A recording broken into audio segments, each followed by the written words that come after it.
de revestimento não é reforma. Você vai trocar 20 metros quadrados de piso. Você não vai precisar ter um engenheiro ou um arquiteto. É só uma comunicação. Certo. Aí o Cid vai dizer, eu quero ter um laudo. Laudo por quê? Não tem laudo. Não. Gente, quer projeto. Se for o caso de projeto. Piso, não. É uma troca de piso. Agora, você vai trocar o piso de 400 metros quadrados de um apartamento. É uma questão aí mais de organização. É um pouco subjetivo. Se você... Questão de bom senso. Se você vai trabalhar com um rompedor,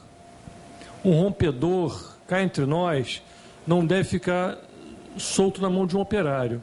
Tem que ter um profissional acompanhando. Não é um profissional que assine responsabilidade. É um profissional acompanhando. Porque você deixa um rompedor na mão de um pedreiro, ele pode acertar um pilar. Certo. Mas, assim, se nós, que somos profissionais, estamos com bastante dúvidas, os síndicos, então, que não têm conhecimento... Contratam um profissional. Então, vai ter que ter. Mas, para ele saber se vai precisar, o síndico não sabe dizer o que é uma reforma ou uma substituição. É meio complicado. Ele vai aprendendo.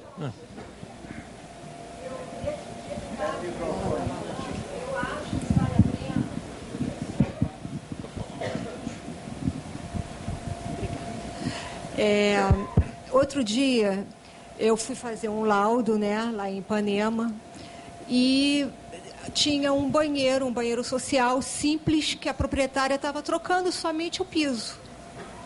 Aí o síndico me chamou porque descobriram ali uma viga invertida que passava a instalação, né, do vaso sanitário. E a viga estava assim, um trecho de 1 metro, mais ou menos, totalmente sem concreto, só com a ferragem. E isso já há 50 anos, sei lá, 30 anos, mais ou menos.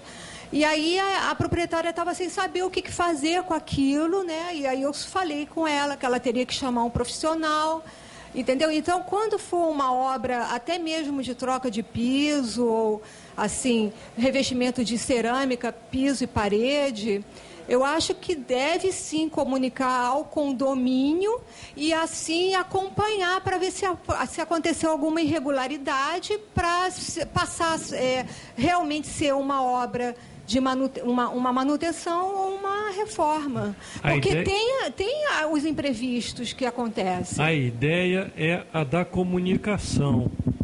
Quer dizer, o gestor comunicar do que vai ser feito, ele vai simplesmente autorizar por escrito, não vai exigir engenheiro, arquiteto, nada disso, ou se ele entender uma complexidade tal, ele vai pedir um anteprojeto. E outra coisa, a mídia, para simplificar, também nós utilizamos para simplificar, o síndico aprova, o síndico veta. Não é o síndico aprova, o síndico veta, que ele não tem esse poder. O síndico apenas é um representante da massa condômina. Quem aprova é a Assembleia. Uma obra complexa, não uma troca de piso, uma obra complexa, vai criar mais um pavimento, vai colocar uma piscina, isso tem que passar para a Assembleia. A questão, deixa eu só complementando aqui, a questão que eu estava colocando aqui, como ainda é novo, ainda vamos criar procedimentos, que a primeira coisa que vai ter que ser discutida nos condomínios é qual vai ser o procedimento a partir de agora que a gente vai ter para conduzir essa obra. Cada um vai tomar o seu procedimento em função das características do prédio, da situação que costuma acontecer no prédio. Então, as pessoas vão ter que estabelecer esse procedimento. Em que situações a gente vai exigir tais e tais documentos ou tais e tais responsabilidades. Em que situações a gente vai poder autorizar, vai estar autorizado a fazer a obra. Como é que se faz esse procedimento? Então, isso ainda tem que ser discutido e implantado. Cada condomínio vai ter que criar a sua regra, dentro do que está acostumado a acontecer no prédio, dentro do porte do prédio, do número de apartamentos, da quantidade de pessoas que reside ali ou trabalha ali. Em função disso, vai ter que criar o seu regramento, adaptando o regramento à norma, para que ela possa dizer, tais e tais serviços podem ser feitos apenas com uma comunicação de que vai ser iniciado o serviço por conta da entrada de pessoas estranhas, por conta da entrada de material, por causa da saída de resíduo, por conta de horário de trabalho, de horário de barulho, quer dizer, tudo isso vai ter que ser regrado. E outras situações, né, terão que ter um projeto ou um planejamento que seja apresentado por um profissional legalmente habilitado. Isso vai ter que ser implantado em cada condomínio. Vai ser um procedimento novo que cada condomínio vai começar a ter que implantar. Mesmo porque, Adriana, a gente só fica sabendo de obra pelo barulho, né? Dá um incômodo total, todo mundo barulho, poeira, o elevador que enguiçou, essas coisas todas. O que está acontecendo, quem é que está fazendo obra, a gente nunca sabe, né, nós condôminos.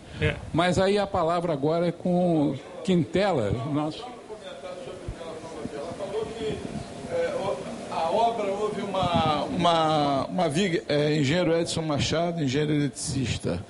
São duas coisas que eu ia falar sobre o comentário que ela fez. Que era uma obra que abriu lá o piso do banheiro e encontrou uma viga invertida que não estava com concreto.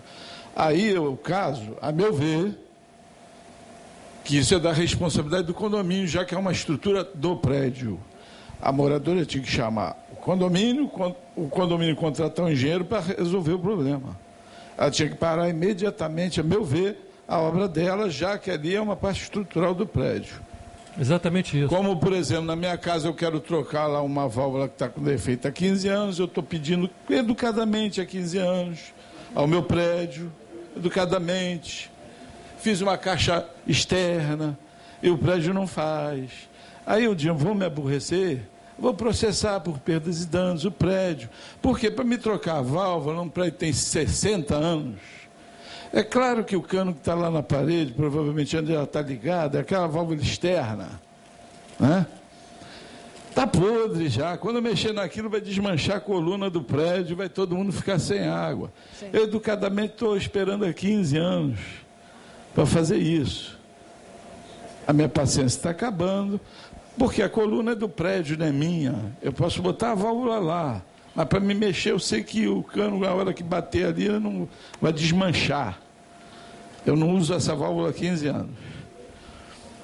Entendeu? Ali, no caso, quando eu encontro alguma parte estrutural do prédio, tem que chamar o condomínio assumir as responsabilidades. Mesmo que a gente tenha que ir na justiça para obrigar isso, a meu ver. Bom, o que tem acontecido é a falta de comunicação. Primeiro, sempre acontece, né? O síndico sempre é surpreendido com a obra. Ele é surpreendido como? Um morador bate na porta dele. O senhor está vendo a poeira que está acontecendo, estão prendendo o elevador, etc. Ele é surpreendido. Ele não sabia da obra. Esse síndico nunca sabe de nada. Ele é surpreendido. Uma outra questão, se a pessoa está derrubando coisas no apartamento, não é essa norma que criou ele ter que ter um profissional. Ele já era obrigado a ter um profissional para modificar o apartamento. Ele já era obrigado a ter esse profissional. A norma apenas está obrigando que haja comunicação ao gestor da edificação, que vai fazer a lei funcionar. Tem que ter um profissional aí atrás. Eu quero um projeto.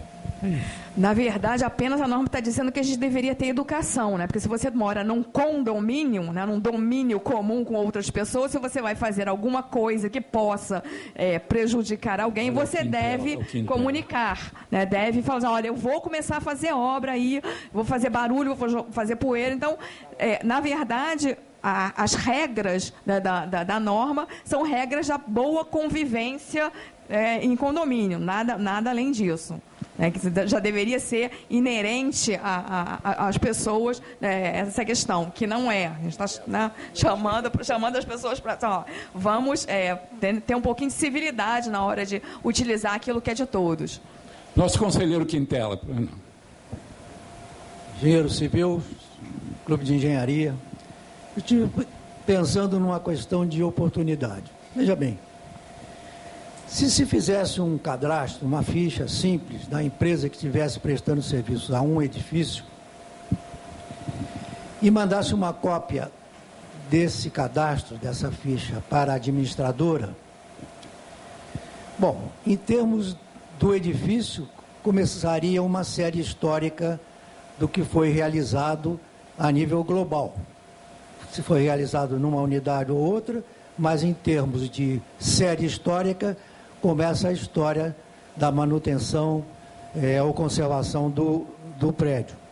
Mas a nível de administradora, é possível se pensar numa questão relacionada com o desempenho da empresa que prestou serviço, porque ela prestou serviço num prédio A, depois prestou num B, num C, num D, e afinal, a oportunidade das intervenções dessa empresa nos diferentes clientes pode proporcionar o que nós chamaríamos de, assim, num primeiro momento, de desempenho da empresa. E que, naturalmente, poderia rebater, por exemplo, na parte da seguradora, né, o performance bond, por exemplo. No tempo que eu trabalhava no BNH, ele não funcionou, porque ocorria o sinistro. O que acontecia? A seguradora entrava com um montão de norma. Ninguém obedecia a norma, até hoje não obedece. Não há cultura brasileira de respeito à norma. Enfim, mas nessa oportunidade, era uma oportunidade cultural de se começar a organizar esse setor para que o elemento técnico seja mais valorizado aqui nesse Brasil. As administradoras de condomínio teriam esse papel. A NBR 14037 já fala sobre esse histórico. Vou botar na rua. Mais alguém?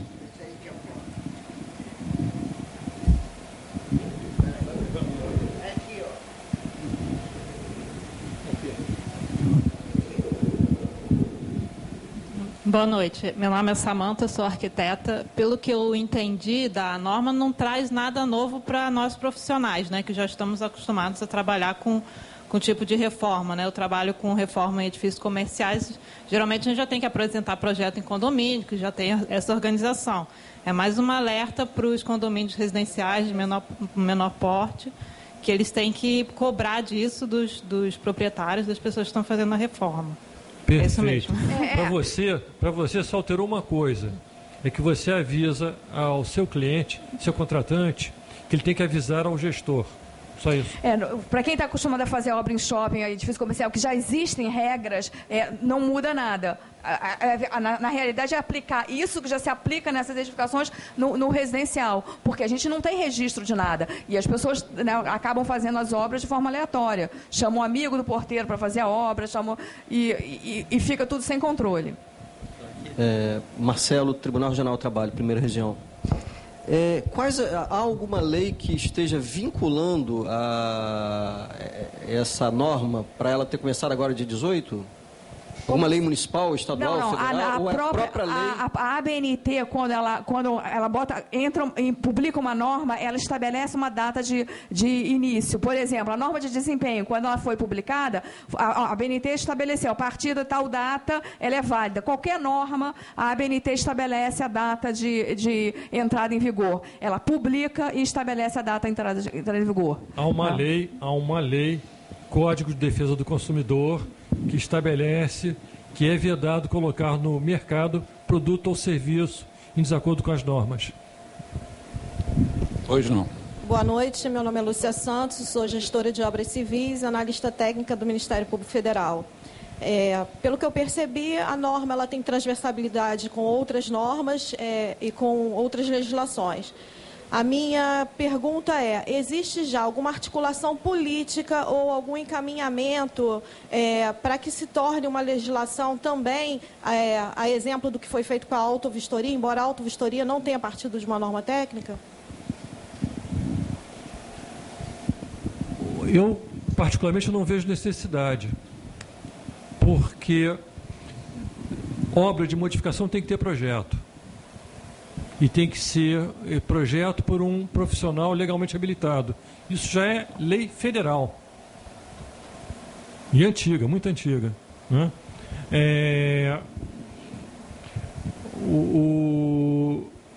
As anotações de responsabilidade civil já existem por legislações também antigas. Então, o que está mudando apenas é a informação a uma massa condômina. É isso. Sim, é um aprimoramento de cultura. A gente está tentando chamar, vamos dizer, a sociedade à ética, na questão ética. As normas, colocando a questão, as normas técnicas, elas não precisam de legislação para colocar, né, para entrar em vigor. No Código de Defesa do Consumidor já diz isso, e outras legislações também dizem isso. Fala em questão de obra pública, né, a Lei 8.666 fala disso, a Lei 4.150, lá de muitos anos atrás, também fala de não se fazer nenhuma obra pública em desacordo com norma. Então, já é obrigatória a norma. Não sei por que está se discutindo hoje, está muita gente discutindo, a norma não é lei. Norma já é lei, porque outras leis estabeleceram que a norma é lei. Não é exatamente assim, não. A norma é um parâmetro mínimo a ser seguido, e você tem N normas, de N entidades, não só da BNT. Não, a lei, quando ela não autorreferencia uma norma específica, ela me abre o aspecto para que eu possa optar por uma norma da BNT ou qualquer outra. O Código de Defesa do Consumidor fala em normas da ABNT, salvo legislação especial. Agora, de qualquer forma, eu faço essa pergunta pela questão seguinte, da questão da visibilidade e até da publicidade da norma. Né? Porque se você não trabalha também essa questão da divulgação, isso também não vai chegar nem aos condomínios e vai cair em desuso, como N normas e N legislações que a gente tem em vigor e que ninguém pratica. Isso é uma norma da Associação Brasileira de Normas